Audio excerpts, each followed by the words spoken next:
ng'ombe wako huenda wakati mwingine akazaa akakosa kusimama, daktari anakuja anasema amekosa kazi. Sababu ni nini? Sababu ni kwamba wakati ng'ombe wako anapokuwa mdogo akianza kuwa ndama, unapata kwamba hakuwa anapata zile madini, na ndio maana tunasema ni muhimu anapokuwa ndama zoesha ng'ombe wako kupata yale madini, ili wakati atakapokuwa anazaa ni rahisi kwamba anakuwa na nguvu ya mwili. Kumbuka kwamba kuna wale wanasema kwamba ni mzuri pia kuongeza DCP kwa chuma. Ni mzuri pia kuongeza, lakini iwapo utazoesha ng'ombe wako kumpa DCP, itakuwa ni ngumu kwa huyo ng'ombe kujenerate yake kwa mwili.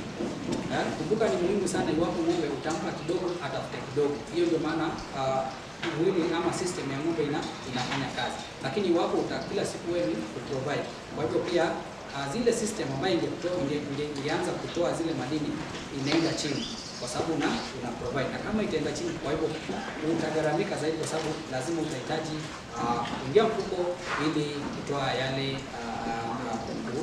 kumpa yule ng'ombe